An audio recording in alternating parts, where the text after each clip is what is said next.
That's right, you are making a habit of this. You've basically reviewed all of the PlayStation Play promo so far, and now you're reviewing another one of them, and this game's called Brutal, is it not? It is, yeah, and it's been a pretty good little season with these play games because I'm quite enjoying it. It kind of reminds me of what Microsoft used to do with Summer of Arcade. Yeah, Although I don't think the bar's been set quite as high as that. But, well, I mean, it's called Brutal, but the A isn't at. But we're going to just call it Brutal, because I'm assuming that is what it's supposed to be, not Brute at all. yeah. I mean, No, I think it's just brutal, yeah.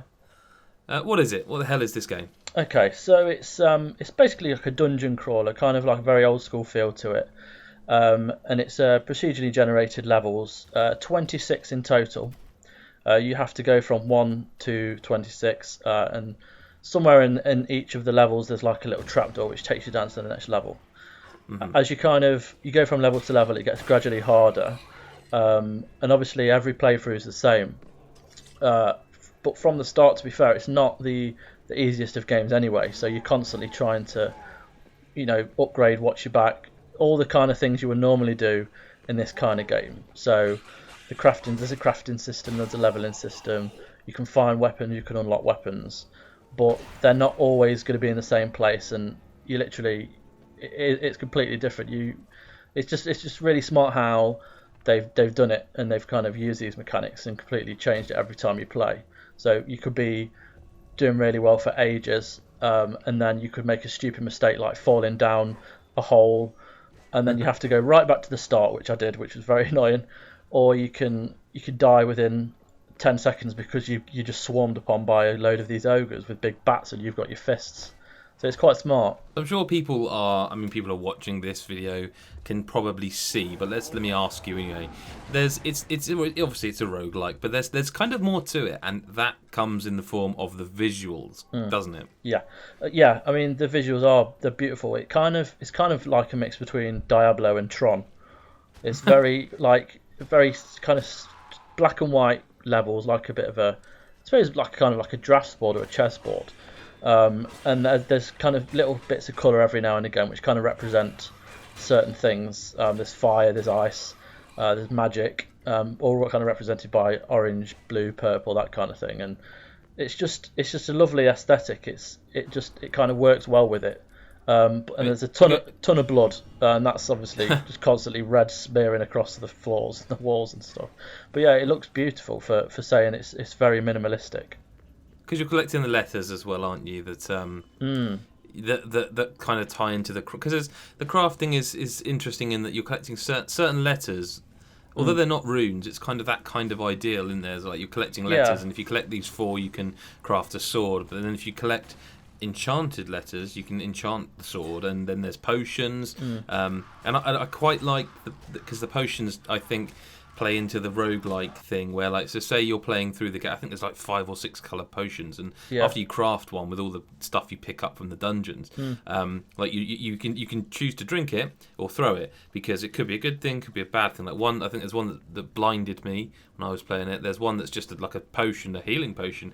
The thing is, once you've learned that, say, this playthrough, a green potion is health, it kind of means nothing, because the next time you play the game, green potion could be setting yourself on fire, which I also did. Yeah, I mean, exactly. I mean, there was a moment where I was, I think, about floor 7 or 8, and I couldn't find any health, and I was struggling to get past these guards. There was a potion that was pretty much the only thing left in my inventory. I had it, and it just gave me a full-on like shield, so it protected me from any damage. So I just went off and slaughtered them all with this sword that I'd created.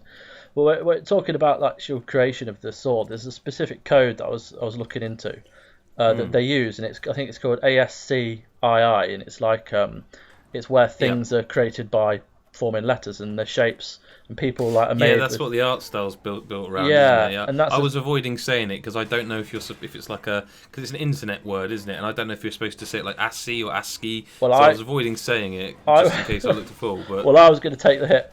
I'm fairly sure it's not said how I've said it, but there's probably people out there that will probably know exactly what I'm going on about. But it's basically it's like brackets and arrows and basically keyboard symbols that, like you say, it's almost kind of like how Smiley's come about, isn't it? But it's not. Yeah, it's exactly. like making full designs out of those things. Yeah. I'm going to say it's ASCII. Yeah, we'll go for that. But you can make your like your swords that the kind of the handles formed by a J and the tips are formed by a V, and you, as you say, you can create different weapons and you can find the kind of schematics for them scattered around. And obviously, with it being procedurally generated, you never get the same one twice in the same place.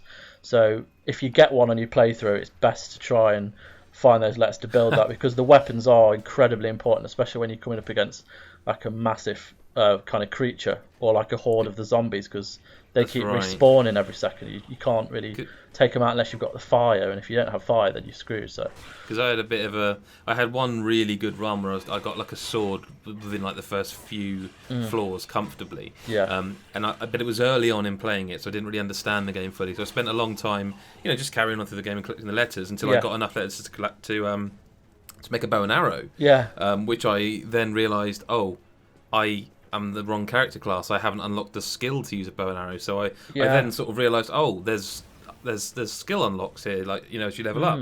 So I did that, and then realised, I'm still the wrong class. Now I have to unlock this, that, and this, all just to be able to use this bow and arrow. I've wasted my life. Do you know what I mean?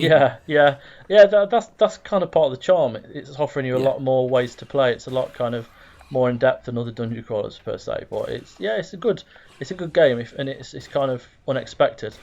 To kind of like Headlander and the, it's just you don't expect it to be that as kind of good or as interesting as it is, and I'm very. It's definitely unique. Yeah, it's definitely unique, isn't it? It's like I'm not gonna. I don't know how similar we feel about it. I don't think it will set the world alight, but I do think it's unique in a genre that's growing ever crowded. It's got its own unique take on it, which is quite cool. Yeah, it's definitely worth a go. It might not have the most lasting power out of every dungeon crawler you play, but it is something different. At least they're trying to kind of break the mold a bit and do something a little differently. Well, to read Chris's full review, as always, go to GodisaGeek.com, and if you're interested in what we do and enjoy what we do, whether it's the reviews or the silly stuff or whatever, go to patreon.com/GodisaGeek, and even if it's just £1 a month, it helps us make more stuff like this. Chris, thanks very much for your time, and we'll see you in the next video. Bye for now.